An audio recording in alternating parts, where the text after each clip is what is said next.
what is the relationship between the Judeo-Christian tradition of the West, that is to say, the religion of the Old Testament, the religion of the New Testament, its variations from Judaism to Catholicism to Protestantism.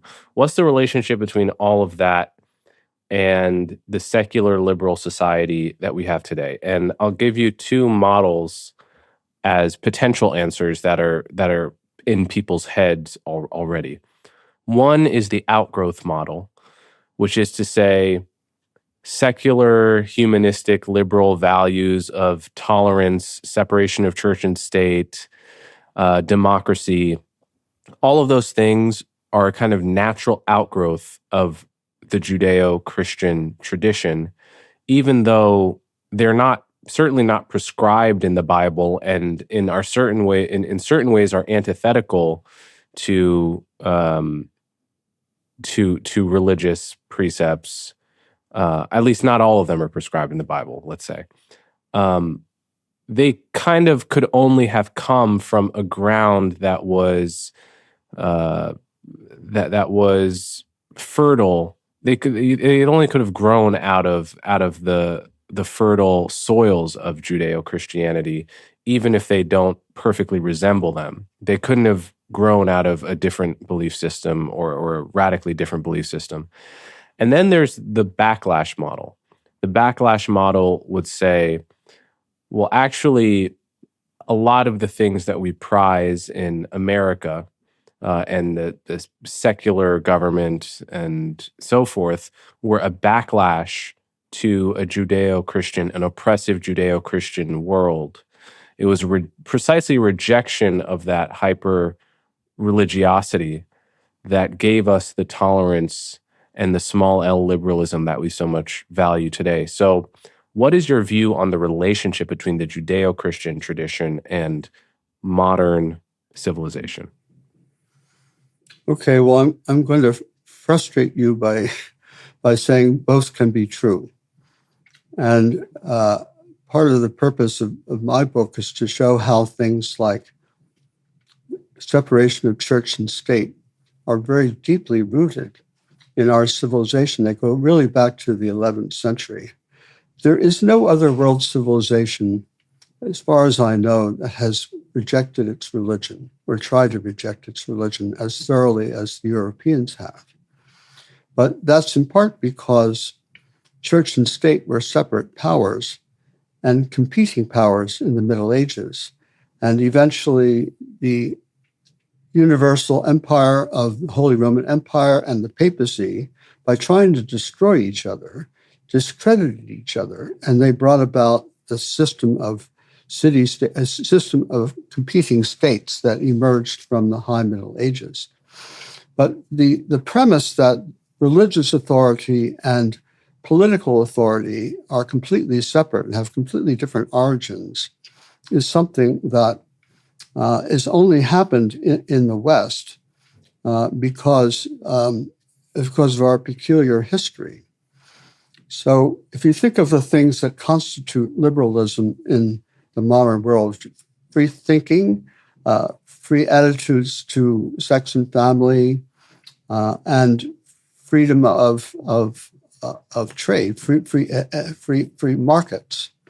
All of those things were rigorously regulated by the Catholic Church through its canon law in the Middle Ages. So when the Protestant countries get rid of the Catholic Church, they also get rid of Catholic canon law and the regulation of thought, the regulation of the economy, the regulation of family law. They try to struggle against those losses for a couple of centuries, but ultimately liberalism comes from the rejection of Catholic moral authority. And the Catholic Church in the Middle Ages tried to be like the Islamic world and have a Sharia-type law, which is going to regulate not just questions of crime and punishment, but also try to regulate individual persons' lives, right?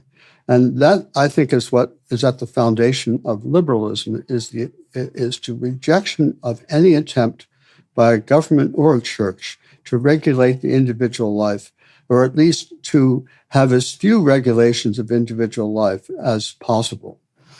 But these things are part of our tradition. You don't find them in China. You don't find them in Islamic civilization because they don't have this. The religious authorities never had the position in China that they have in America.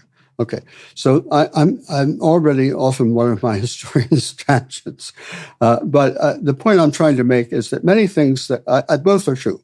So the rejection of the authority of the churches, which starts with the Catholic Church and ultimately passes to the Protestant churches in the 18th, 19th centuries, and America's system of denominationalism, where no church has any political authority or should have any political authority. That has been a long time coming. It comes out of the unique structure of church-state relations that set in the 11th century.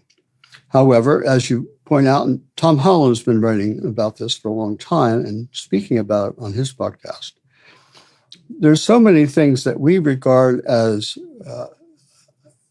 unquestionably modern and liberal and pluralistic that actually come out of the Catholic and Christian tradition of antiquity. And I'll give you one example, which is equality. Many people think that equality is a creation of Marxism or possibly of Rousseau, but equality is deeply rooted in the Jewish tradition. Right? If you look at the Pentateuch, the Pentateuch requires this society of the Jews to equalize incomes every few years, 10-year intervals and 50-year intervals. You're supposed to go out and take away from the richest people and give to the poorest people. That's a very extraordinary ruling. And the ultimate idea is that everything belongs to God. We only have it in trust for our families in our country and for Israel. So, and the Christians, of course, have the idea of spiritual equality, which comes out of the religious tradition sometime in the 16th century and 17th centuries and enters into politics. So the concept we have of egalitarianism today is an importation into political theory from radical Christianity, especially Socinians in the 17th century. And the idea that equality is a process that must continue, right? It's an ism. Liberalization is something that has a direction to it, and equalization is something that has a direction to it. That is also a Christian, I think, an impulse that comes from the Christian tradition. The ancients who wrote about political equality in the Greco-Roman tradition were not concerned with, they did not consider equality to be an ideal in itself, right? So when Aristotle talks about equality, what he says is it's dangerous to have too unequal a society. You shouldn't have too many, you shouldn't have huge gaps between the rich and the poor because the society is going to fall apart. In the and the Judeo-Christian tradition, you say that all men are created equal in the sight of God. And then that gets transferred over into natural equality, or the idea that everyone is naturally equal, or is at least legally equal to everyone else. So I think that you cannot simply, our civilization has created a certain DNA in everybody who participates in it, whether they want to recognize it or not. And the idea that they have in Silicon Valley that some singularity is going to come and the old ways will simply die out and we're going to have a new society built on ideals of the future that we make for ourselves, that's simply, it's impossible. It's not going to happen. Something else will happen that's be based in some way on traditions, like trying to be an individual in fashion, right? That if you try to be an individual in fashion, you always end up imitating someone else. The future does not have models of conduct for us because it hasn't happened yet. Maybe science fiction characters are taking these models, but the most important models for human behavior, both good and bad, are in the past, and we can learn from them. And that's how we become civilized, is learning from examples of human beings who have achieved great things, incredible things, but who have also done horrible things as well.